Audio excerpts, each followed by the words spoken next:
Welcome to the Kentucky Kernel Sports Podcast, where today we'll be talking about how Ray Davis is that guy. How well do you know your Kentucky football history? And how will UK fare in SEC play? All that and more up next.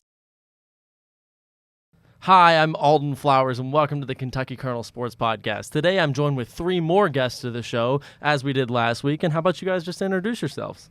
My name is Jack Spurgeon. I'm a junior here at the University of Kentucky, and I am a reporter for the Kernel. You can find my handle on Twitter at Jack Spurgeon. That's SPURGEON 8. My name is Luke Fetzer. I am a graduate student here at the University of Kentucky. I am a writer with the Kentucky Kernel. My Twitter handle is _Luke Fetzer. That is FETZER_. And I'm Isaiah. I'm a sophomore. I am a staff writer and also a sports photographer. My Twitter is Isaiah, ISAIAH, Pinto, PINTO, 14. It is so great to have you guys on the show. And before we get going on our UK football talk, which will be a majority of the show today, it's important that we say that these are our opinions on the show. It's not the opinions of the Kernel. It's just how we feel about what's going on in the world of sports, especially in Kentucky.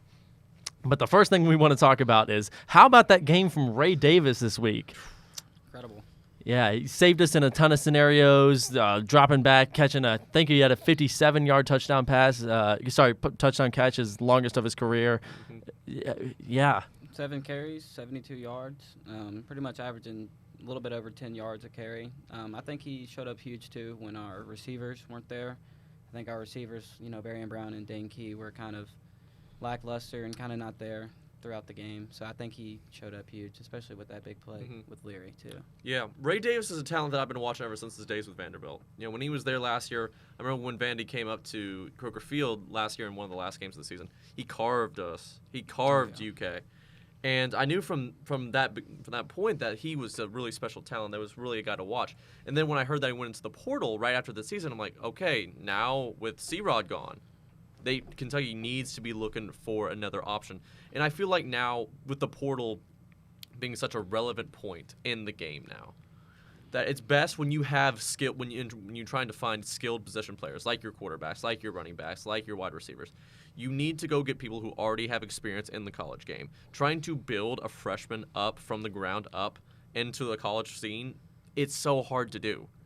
So finding people that have had experience, like Ray Davis, who had good time with Vanderbilt, coming here, and he's already kind of seamlessly found himself in a great position with, under Liam Cohen's new offense. Mm-hmm. Yeah, and something that really blows me away is Ray Davis had 105 yards after the catch. Yeah. 105 yards. And so whenever you look over at that 58-yard receiving touchdown that he took to the house, I think he caught the ball around the 39-yard line. Mm-hmm. And so he's catching the ball roughly 10 yards back behind the line of scrimmage. And so that kind of stuff doesn't show up as much in the stat sheet, but at the end of the day, what really blows me away about Ray Davis is his explosiveness. Oh, yeah. But he doesn't just rely on his, natural talent. He's also got extreme effort. And that's what really, really catches my attention with Ray Davis is he runs hard, he plays hard, and he can turn improbable plays into explosive plays. And obviously he showcased that against Akron this last game. Yeah, you bring up that point. And think when he caught the ball in that position where, I had no idea how Leary was able to get out of that. But he gets in and he picks the ball up. But his vision there was stellar. You saw that it was like a kind of little diamond. You had 3 Akron defenders looking right at him. And he analyzed that situation, where they would be coming. He did that nice little cut left, was able to then outrun them and get to the sideline. Yeah. That was superb vision that you don't really see much from a running back of his caliber. You think of C-Rod and you think of Benny. They were powerful runners who could run up the middle, use his strength, use his power, and then you break through into the second half. Right. Ray Davis has that explosiveness from the get-go. Yeah. You don't need really a good line to push. You can get to the corner, you can get to that outside, and he can make plays on his own. Well, and another thing is it's kind of a no-no to go run the field horizontally. Yeah. Like, Yeah. you never want to run the field horizontally. And I Yeah. feel like the only time you ever see that is on kick or punt returns. And honestly, I'm throwing this out here. It's kind of a sidebar, but Tavion Robinson, I know he's got some explosiveness, but I don't know. He muffed a really bad punt last game. Why not try out Ray Davis? I feel like Ray Davis, I don't know how much experience he has in that position right now. And knowing how good that he is now and how vital he is to this offense, putting him in that position to how many times does a punt returner or kickoff returner really get a chance to show what they got? Punts now, people are just kicking them really high. It's kind of a pooch punt, and then boom, you have to fair catch. Nothing comes of it. Right. Tavion, he's had that experience. He did that last year. He Yeah. bit a tandem time with Barryon Brown.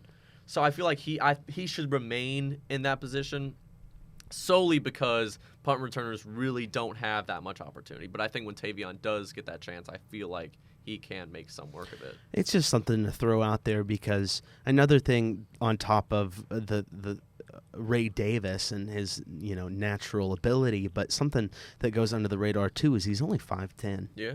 So he's a smaller target, and I really like that about him. And I would give him a comparison to Maurice Jones-Drew. He used to play for the Jacksonville Jaguars, and he was kind of a burly back that was on the shorter scale, but it was big thighs and offered a lot of versatility because of their strength and their natural power. Yeah. So, I think that sort of stuff, you've got your slim guys that can rip it in the open field, thinking of Barryon Brown, of course. But I don't know. Ray Davis is just, if you need a spark plug, man, he's your spark plug. Yeah. I think he kind of served as like the Band-Aid for our boo-boos. Yeah. You know what I mean? Yeah. And like you said earlier, you mentioned how he kind of a smaller frame, but I feel like that's kind of, I don't know, it's became kind of a little Kentucky staple now with him following in Wan'Dale Robinson's footsteps. Right. Obviously different positions, but Ray Davis's impact on Akron could hopefully go forward into Vanderbilt, of course, for his homecoming. So I'm excited to see that as well. And you mentioned some of the boo-boos of our team this week, and there felt to be a decent amount of them, maybe less than we've had the first couple weeks, but there's still so many small mistakes that still need to be fixed. One of those is some of our offensive line play has really frustrated me to this point. We had the 70-yard touchdown down the sideline that Jagger Burton was holding on to somebody way outside of the play. What other issues have you guys seen so far that are maybe holding Kentucky back from getting to that next level of football play right now? Really just silly mistakes. Like you mentioned, the fumble. Burton had a few high snaps. I think it's just silly stuff that we can clean up. It's tough because when you look at this UK offensive line, not all of them are new guys. Honestly, you have a lot of people who were there last year, who have experience playing Kentucky football, who know what to expect when it comes to SEC D-line.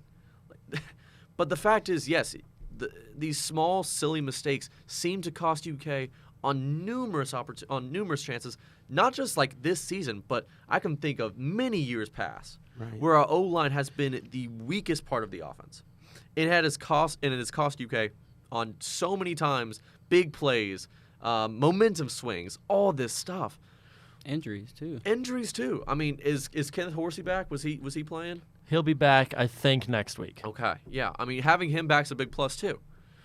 But just for me, I think that, yes, absolutely. Offensive line is the backbone. It's the pillar. It's the staple of an offense. However, this is something that can't be excused. Where was Barryon Brown and where was Denke?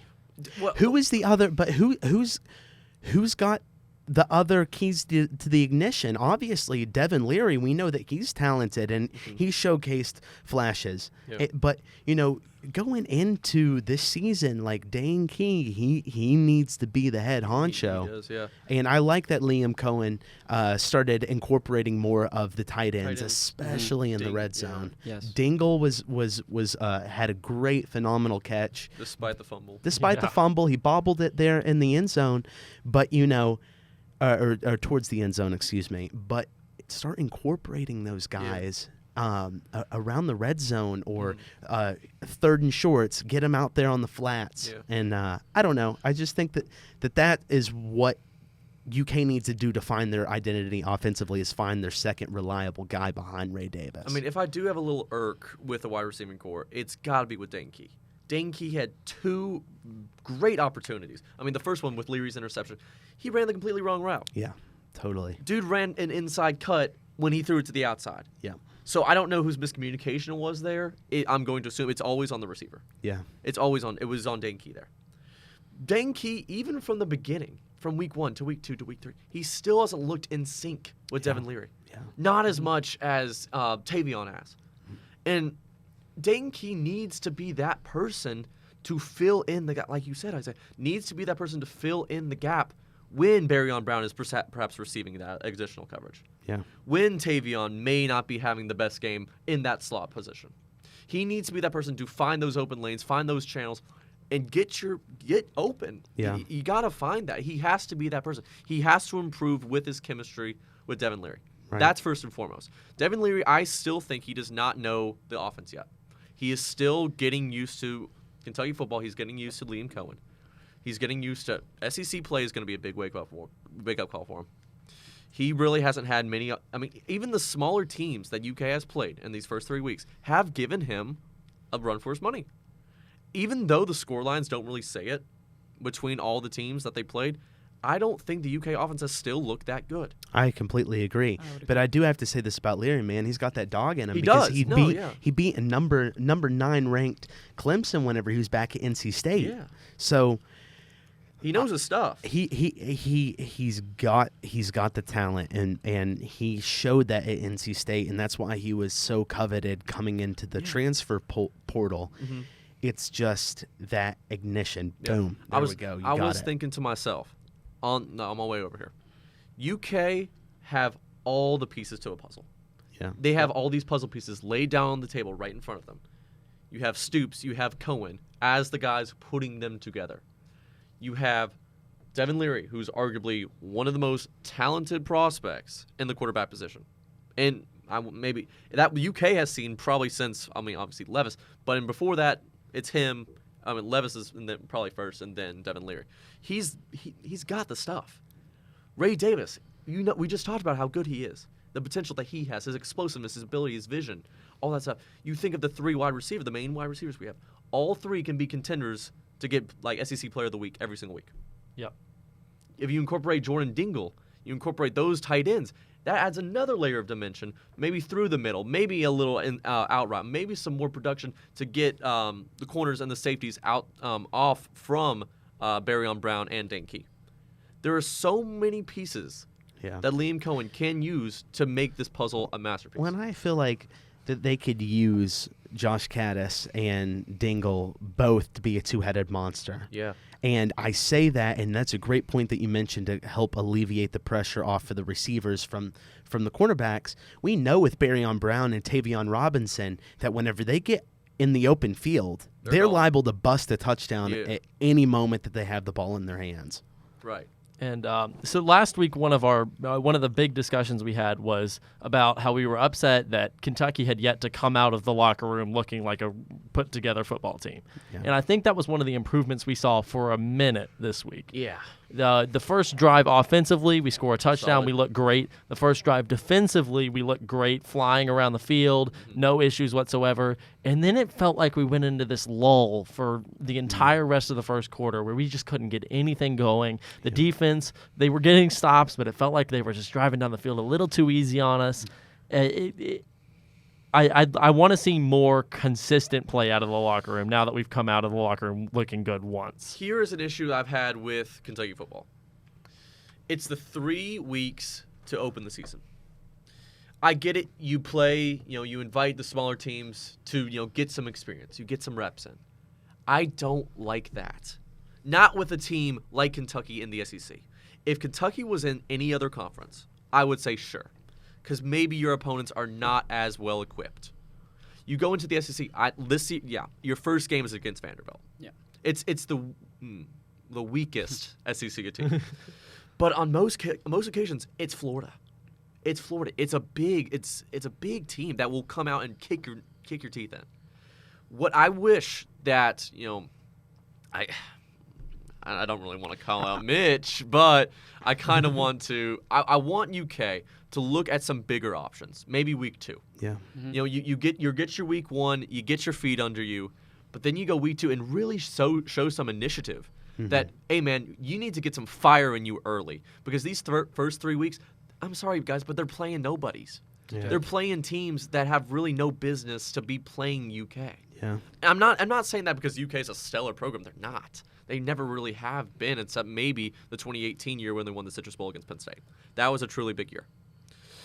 But still, UK has that repertoire. They have that thing about them, that era around them, that they can be playing some good teams early on. Yeah, I mean, that's really something interesting to consider. And to kind of back up what you were saying about Florida, I would argue that Florida isn't the weakest team that they would be playing. You got to look at other teams, maybe like Missouri. No, I said Vanderbilt was the weakest team. Oh, excuse me. Florida's definitely not. Did you mention Florida as one of the weaker teams? No. Florida is one of those power teams. Oh, excuse me. Yeah, I misheard Kentucky you. plays early Okay. Yeah, Missouri is another one of those teams. You cannot discount Missouri No. this year. With Yeah. they won on a 61-yard field goal to beat Kansas State that's a really this week. good point. Yeah, that's a good point. There's no team in the SEC. Well, every team in the SEC can beat any other team. That's true. I mean, look, Florida kicked the teeth in of Tennessee. Who thought that? I mean, granted, it was at the Swamp. I mean, there is a big advantage when it comes to that, but South Carolina showed flashes against Georgia. Yeah, absolutely. that's a good point. And it's just like, if do I bring in a soccer analogy? Sure, I will. It's just like the English Premier League. Any team can beat any other given team on any given day.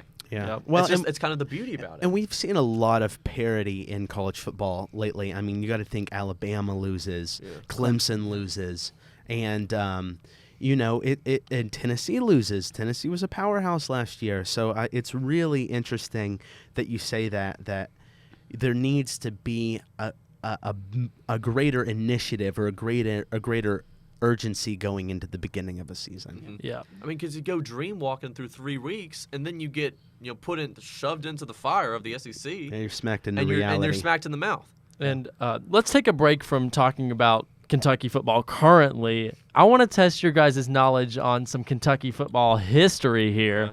Okay. We're going to play a little game I like to call Guess That Kentucky Football Legend. Okay. I'm going to give you 3 stats or 3 knowledge points about a player. I have an extra hint if you need it. I don't think you guys will. But then after the 3 stats, I'll give you guys a chance to go around, guess who you think it is, and then we'll move on to the next one. I got 4 of these. Okay. This player had 3,400 yards, including passing. Randall Cobb. Nope. Oh. Rushed for over 1,400 yards his junior year and threw 3 touchdowns and 6 interceptions in his career at UK. Oh. What was the rushing yards again? 1,400 in his junior year. That's tough. I'm gonna have to go with. What was the interceptions again? You said 6 interceptions. 6 interceptions. It wasn't Terry Wilson. I guess we'll go with the hefty lefty. I'm not really for The sure. hefty lefty with 6 Aaron interceptions. No, there's no way that he was rushing like that. No. Nah. I'm going Lynn Bowden. Yeah, that would be my guess, Lynn Bowden. It is Lynn Bowden. There we go. Yeah. Lynn Bowden drafted in the 3rd round. Yep. That was the extra hint there. Graduated in 2014, had 11 career sacks, and had a long NFL career with Green Bay, Baltimore, Minnesota, and Cleveland. Zadarius Smith. It is Zadarius Smith. Yeah. That was a quick answer. I thought that would be a tougher one for you guys. No. All right. Let's go with another one here. Ended his career with 31.5 career sacks at UK. Won 2018 SEC Defensive Player of the Year and was an All-American. And Josh Allen. It is Josh Allen. Y'all are killing it. Got drafted with his kid. No kidding. Yeah. This person is top 10 all-time in passing yards in the SEC. Threw for over 10,000 yards in his career, as well as 78 touchdowns. Graduated after being a 4-year starter at UK in 2004. Yep. Do you know who it is? Tim Couch? It's not Tim No, Couch. it's not Tim Couch. Graduated in 2004. 2004. Oh goodness! It was the hefty lefty, wasn't it? It was Jared Lorenzen. Jared Lorenzen. Interesting. Rest in peace. Yeah, Pla- no kidding. played 2 seasons with the New York Football Giants. And won a after Super leaving Bowl. UK. Yep. Yep. Yep. All right, so now is a good chance where we can really dive into talking about Vanderbilt. I know you two are going to Vanderbilt next weekend. Yep. Do you guys have any insight on what we might see down there in Vanderbilt? Vanderbilt's a little rowdy school. I'm not gonna lie. Their stadium's small. They might not be the best team, but they got some fight to them. Even though they're maybe a bunch of nerdy guys, but still. Well, here's the thing about Vanderbilt. Vanderbilt stepped into Kroger Field last year, as you said earlier, and beat Kentucky on a really sloppy day. On a snowy day. Terrible day. It was a Gross day. sloppy day, but I mean, it's kind of been the overarching theme, the mantra. Well, no win is a guarantee. And I honestly, if I'm a Kentucky fan, I'm kind of like, okay, I'm not sure how to feel about this. Right. I'm not counting my chickens. Right. But the best thing that Kentucky has going for them is I feel like Kentucky's defense has been pretty dang Solid. good. It's been solid. I saw earlier, so out of 130 FBS teams, the Commodores stand at number 110 in third down conversions allowed, Okay. with 46.9%. So I think that, as you were saying earlier, with Devin Leary and the offense getting everyone involved, I think that if we can figure things out, if we can get the offense rolling, get the ball moving, I think that we can have a good opportunity to obviously go down there and get a W. Well, I do think the defense is going to be a major part in this game for UK. Vanderbilt, the least points they've put up in a game was 35. Yeah. And they've rattled 35, 47, 36, and 40 Wow. off the board. So, I'm sorry. They have a 20-point. They scored 20 at Wake Forest. But other than that, they've been a offensive juggernaut to start the year. Mm-hmm. And I wouldn't assume much different against UK unless UK can really start flying around on defense and stopping the pass, which is what Vanderbilt's loved to do so far this year. Yeah. Yeah, so something that really stuck out to me was against Ball State, creating the turnovers, obviously the scoop and score, and then the almost scoop and score. That's something that kind of adds to the potency of this defense is that, again, there's other ways that UK can score. Obviously, Barryon Brown, that same game, turned around and got a kick return for a touchdown. That is something that I was disappointed in Kentucky. Again, if I'm a Kentucky fan, I want to see my defense create turnovers, especially against Akron. Mm-hmm. And their quarterback was zipping around and made some plays and extended some plays, but you need to have that same dog mentality of we're going to go in here, we're going to rip the ball out, we're going to try to be scrappy, get to loose balls, whatever else. Mm-hmm. And like you mentioned, that Vanderbilt's kind of been rolling on offense. You got to present that, and you got to make that known right off the cuff. Mm-hmm. Yeah, I mean, going into any SEC road game, it's even with Vanderbilt, who, like we know now, they're not a team to be slept on. No team is in the SEC. Kentucky needs that fire that we have seen before. I mean, against big games, just they can come out and really show what they're made of.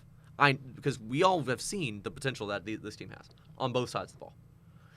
I feel like when you go into a team like Vanderbilt, into a team where really it's a game which its stakes are high because it is first SEC play, but it's not as high if you're playing a Florida, if you're playing a Tennessee, if you're playing a Georgia, like those games. But it's still a game that you can really set the precedent and show the teams, the other teams in the East, what this team is made of on both sides. And as we were talking earlier about the whole Ray Davis and his stellar performance in Akron, I'm actually really, really looking forward to, like I said, his homecoming. Yeah.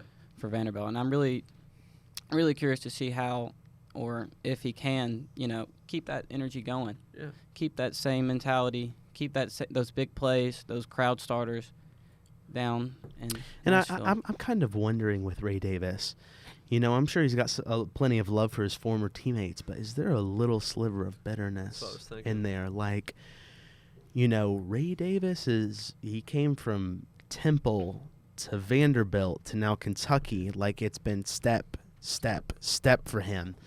And so, again, whenever it goes back to the effort thing, what really impresses me about Ray Davis is that he doesn't play as if he takes his opportunity for granted. Mm-hmm. And so I really wonder what's in his mindset going into Vanderbilt, and I expect him to have another spectacular game. I hope so. Yeah, I think he will too.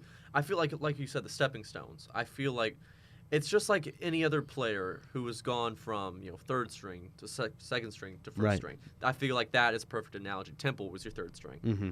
Vandy was your second. Yeah. Kentucky, he has his chance. He has his chance on the national stage to prove who he is. And I feel like he's done that. And if Vanderbilt doesn't come into Kentucky and beat Kentucky, does Stoops go after Ray Davis as much? I mean, seriously, No, I agree. That's stuff to consider. If you get shown up in your own stadium and you got one of their top players, if not their top player from last year, going to the portal, come on, man. Yeah. That's got to light a fire under you. And we have to do our cliche talking head moment where we have to predict the score and the winner of the game, even though I personally don't like to do it. I know maybe some of you guys don't, but we have to do it. So I'm going to go ahead and start. I'm going to say 28-14 Wildcats. Okay. Is the final score, and Ray Davis has a big game in his homecoming. I'm thinking a 28-21 game. I'm thinking it might come down to the wire. Maybe a little Barry and Brown touchdown for the win. I don't know. I'm seeing high scoring as well. I feel like both teams have already come out firing on the offensive end. I mean, Kentucky's proven that they can put some points up the board. With that said, 35-28 Wildcats. I don't know. I haven't seen a consistent offense from Kentucky yet, and you're going down there to Tennessee, Nashville. It's going to be a tough place to play. I kind of think it'll be an uglier score. I think it'll be 16-23. Kentucky wins. Okay. Yep. I think that there's going to be some field goals in there, and maybe Kentucky converts on a 2-point conversion to extend their lead. Okay. 16-23 is not a score I would have thought I'd heard today, but I like it. Yeah. I like it. Probably the most reasonable of the three. Yeah, I mean, seriously, because I don't know. I just see some field goals. Yeah. All right, well, let's move on to what our final segment, which I'm calling the Wildcat Check-In. It gives us an opportunity to talk about other sports at UK, whether that be either the soccer teams or volleyball. It gives us an opportunity to really shine some light on those sports that maybe don't get the light they get. Did you guys have any sports you'd like to talk about? Yeah, I'd love to discuss UK men's soccer. All right. UK men's soccer is a team that I've had the privilege of following during my time with the Kernel. I feel like that's kind of my wheelhouse. I love to write about soccer. I love to be there. I love to just witness how the team has grown under Johan Sedergren over these last 12 seasons. Obviously, I haven't been here for 12 seasons, but these last two. Last year, obviously, the Cats went undefeated. They were by far the best team in the country. They went number one they were the number one overall seed going into the NCAA tournament. They had all the pieces, they had every single position filled and filled well. There was not one weakness on that team. Now, unfortunately, the curse of the Sweet 16 hit them again. They lost to Pittsburgh at home at the Bell, 3-2 in one of the most heartbreaking fashions you'll ever see. Because of that, I feel like UK took a little hit because they were gaining some traction with the fans, with UK students, getting to the Bell nearing the late stages of the season. I've been to a couple games this far, and I gotta say that isn't there anymore. It's kind of like it's a cyclical thing. You start off low, and you gotta work your way to the top. That's the problem with sports that aren't basketball, that aren't football. That you have to try your hardest to get your name out there, to put your name in the spotlight, and really grow with the students. Now, when it comes to the actual players that UK has now, they lost so many last year to graduation to going pro. They basically had to bring in entirely new position players to fill in the already great players that they lost. Aitor Bjørgolfsson was their number one striker last year. You had to bring in someone who could reproduce his ability to hold up play, his ability to score goals, his ability to provide assists, and just be that overall nuisance in the box. They did so with Abubakar Kamara. Got him from Louisville, of all places. He played at Louisville for 2, maybe 3 seasons, went to the portal, UK got him. It was really weird when I saw that too. I'm like, you don't really see that much going from Louisville to Kentucky. He provides that hold-up play in a similar way. He can get the ball up top, allow people to run in behind, kind of bring and draw the defenders onto him, and then can distribute from there, make his run back and behind that defense. He does that really well. He's shown really great glimpses of his ability to attack those open spaces, find areas to poach, and so on and so forth. But then you have good returners. Obviously, Nick Gutman, he's gone. No, or is he still there? Sorry, Nick Gutman is gone. He was one of the good players that UK had. Casper Grinning is one of those last attacking midfielders that are still there. Casper Grinning, he's a small, technical player who can produce, he can shoot, he can deliver, he can dribble. He's really good package. Everywhere else, defense is really lacking right now. I think they lost to South Carolina at home. They lost to somebody else recently. They've already lost 3 games this season, and of last season they lost 1, which was in the tournament. The defense is a completely new back line that we have not seen before. These are freshmen, these are sophomores who are coming in from the portal or coming in as freshmen, haven't really seen, college soccer before. They're really disjointed. They're really unorganized. They don't really know what to do with the ball and play the system that Sedergren wants to, which is play out from the back, work it through your midfielders, draw people on, avoid the press, play it out wide, play it inside. Now, I feel like if that back line can grow and develop into a solid pair that I know it can be, I feel like they can grow. But there's still some areas, especially in holding midfielder, there's still some issues there. There's plenty of attacking threats. I mean, you bring in a guy like Finn Ballard McBride from UC Santa Barbara, who won whatever their conference is out there, Player of the Year. Led with goals, too. He comes in as kind of your right midfielder, kind of more forward guy. He's already shown some flashes of brilliance. He's got the ability to really work alongside Abubakar Kamara and show how good this attacking team can be, like it was last year. So I think going into really the meat of the Sun Belt now, UK has their opportunity to go on a streak here, really solidify themselves going into the tournament. There's still plenty of games left. I'm not denying that. But, UK has that. I mean, Sedergren's a great coach. We've seen it before. In years past, they haven't really had the best program. But up until, like, the COVID year and then the 3 years since then, they've really turned around the program. Yeah, for sure. Make sure you get out to the Bell to watch UK men's soccer, and make sure you go watch UK women's soccer. This coming week, we could see the all-time scoring record in women's soccer at UK get broken by Jordan Rhodes, 1 goal away for her. Did you guys want to talk about any other sports before we get out of here? That's it for me. I think that's it for me as well. All right. Well, thank you guys so much for coming onto the podcast. I hope to have you guys back, especially once we come maybe UK men's soccer SEC tournament time. We'll bring you back on, get some talk going about that. And thank you guys for listening to the show.